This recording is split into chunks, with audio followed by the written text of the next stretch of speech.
जैसा कि बच्चों अभी तक हम लोगों ने क्या डिस्कस किया, अभी तक हम डिस्कस कर रहे थे image found by the concave mirror. अब हम यहाँ पर डिस्कस करेंगे image found by the convex mirror. देखो कॉन्वेक्स के केस बहुत कम होते हैं, कॉन्वेक्स में 2 ही केस होते हैं, और कॉन्वेक्स मिरर जो होता है इसके यूजेस भी थोड़े ज़्यादा होते हैं और कॉनकेव भी यूजेस होते हैं, लेकिन कहाँ होते हैं ये भी मैं आपको बताऊंगा अभी, ठीक है। अगर आप पहले देखें कि दोनों आपके केस में क्या क्या है। देखो मैंने आपको बताया जो ये रेज आती है इन्हें क्या बोलते हैं, इन रेज को बोलते हैं इंसिडेंट रे। क्या बोलते हैं बच्चों, इंसिडेंट रे। जो किसी एक मिरर पर पड़ती हैं उसे क्या बोलते हैं, ये आपका पॉलिश किधर से होता है, इस तरीके से पॉलिश होता है, इसको क्या बोलते हैं बच्चों, इसे बोलते हैं हमें कॉन्वेक्स मिरर। क्या बोलते हैं बच्चों, कॉन्वेक्स मिरर। थोड़ा सा मैं इसके बारे में बताऊंगा। देखो आपने अभी तक जब कॉनकेव मिरर पढ़ा तो कॉनकेव मिरर में आप इस तरीके से देख रहे थे, कॉनकेव मिरर कुछ इस तरीके का था। वहाँ पे आपने देखा कि फोकस कहाँ था, फोकस उसके लेफ्ट साइड में था। सेंटर ऑफ कर्वेचर कहाँ था, सेंटर ऑफ कर्वेचर भी लेफ्ट साइड में था।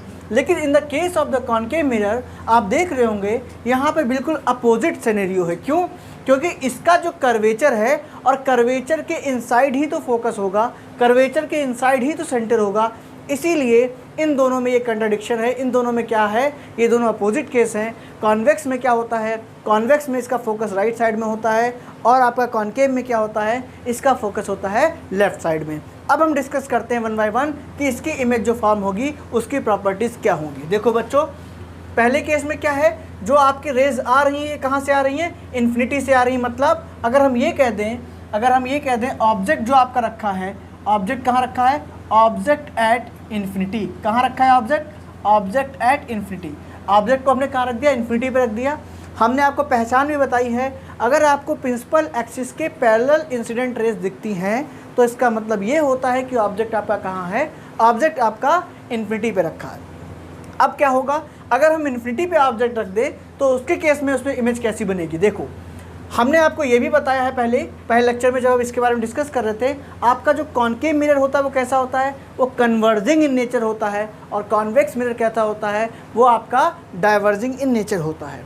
अब आप यहाँ पे कोरिलेट करिएगा, जब इन्फिनिटी से रेज आ रही हैं तो ये देखिएगा आप 2 एरो किधर जा रहे हैं, बाहर की तरफ जा रहे हैं। मतलब जो रेस अंदर की तरफ आ रही थी, ये वाला जो कॉन्वेक्स मिरर है उसको बाहर की तरफ स्प्रेड कर दे रहा है, मतलब बाहर निकाल दे रहा है, फैला दे रहा है।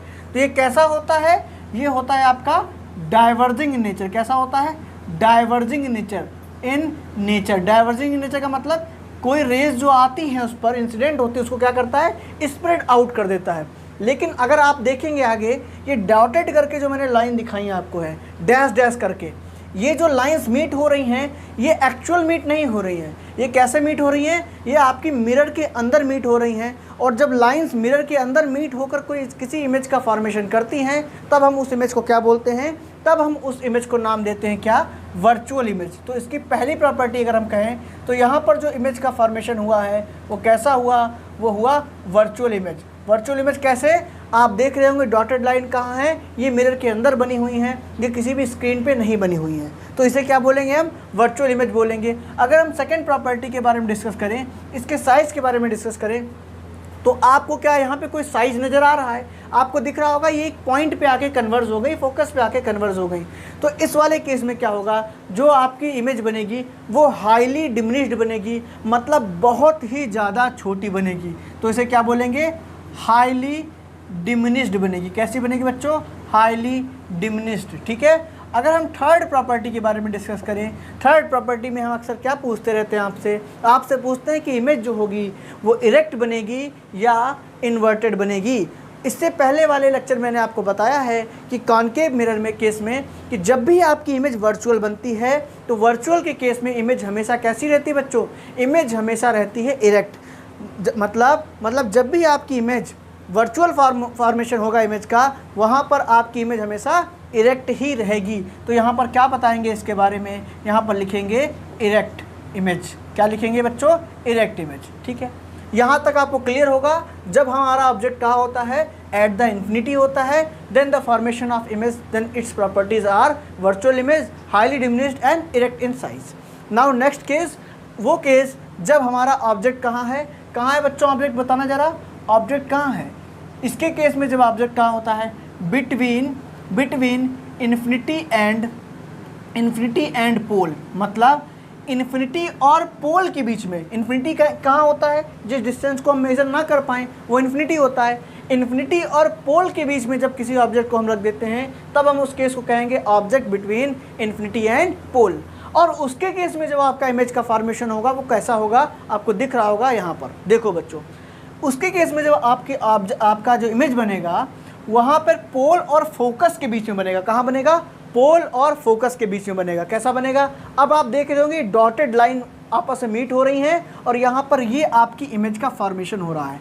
आपका ऑब्जेक्ट आपको दिख रहा होगा कुछ लार्ज है, जो कि इमेज के कंपैरिजन में इमेज कैसी बनी है, छोटी बनी है। तो अगर हम इसके बारे में डिस्कस करें कि इसमें प्रॉपर्टी ऑफ इमेज क्या है, तो सबसे पहले हम डिस्कशन करेंगे आपकी इमेज रियल है या वर्चुअल। तो सभी लोग अब इसका आंसर बहुत आसानी से दे सकते हैं। जब भी इमेज आपकी मिरर के इनसाइड बनती है तब आपकी इमेज कैसी होती है, तब सर इमेज हमारी हमेशा हमेशा वर्चुअल होगी जब हमारी इमेज बनेगी inside the mirror. Second property के बारे में अगर डिस्कस करें तो हम आपसे पूछते हैं कि आपकी जो इमेज बनी उसका साइज कैसा है। तो को आप ऑब्जेक्ट से कंपेयर करके आंसर देंगे। तो जब आप ऑब्जेक्ट से कंपेयर करेंगे तब आप आराम से बता सकते हैं यह आपकी स्मॉल साइज़ की है। कैसी है बच्चों, स्मॉल साइज। स्मॉल साइज कह सकते हैं, और क्या कह सकते हैं, और आप इसे कह सकते हैं डिमिनिश्ड। डिमिनिश्ड मतलब छोटा है बस, ठीक है। और तीसरी प्रॉपर्टी के बारे में अगर डिस्कस करें तो क्या होगी, रियल। तीसरी प्रॉपर्टी क्या बताएंगे, इरेक्ट है या इन्वर्टेड है। हमेशा बता चुका हूँ मैं, इतनी बार बता चुका हूँ, आपको याद हो गया होगा कि जब भी आपकी वर्चुअल इमेज बनती है तो वहाँ पर हमेशा इमेज कैसी रहती है, इरेक्ट रहती है। Means when the virtual image formed then it will always be erect image, ठीक है। और जब भी आपकी इमेज रियल इमेज बनेगी हमेशा कैसी होगी, इन्वर्टेड होगी। इस बात को याद रखना। कॉन्वेक्स मिरर में सिर्फ आपके दो केसेस होते हैं, ठीक है। तो यहाँ पर इमेज आपकी कैसी बनेगी बच्चों, यहाँ पर इमेज बनेगी आपकी इरेक्ट इमेज बनेगी। कैसी बनेगी, इरेक्ट इमेज बनेगी, ठीक है। अब हम यूजेस के बारे में अगर बात करें तो आप देखते होंगे कार में जो आपके रियर वाले शीशे लगे होते हैं, मिरर लगे होते हैं, वहाँ पर आपके ये कॉन्वेक्स यूज करते हैं। क्यों सर कॉन्वेक्स क्यों यूज करते हैं, कॉन्केव क्यों नहीं यूज करते। देखो उसके पीछे वजह यह है कि कॉन्केव में आपके मोर देन केसेस में आपकी जो इमेज फॉर्म होती है वो कैसी होती है, वो इन्वर्टेड फॉर्म होती है। मतलब जब भी आप कार से जा रहे होंगे और जब आप पीछे वाले को अगर देखेंगे तो वो उल्टा नज़र आएगा, तो आप समझ ही नहीं पाएंगे वो किधर को है।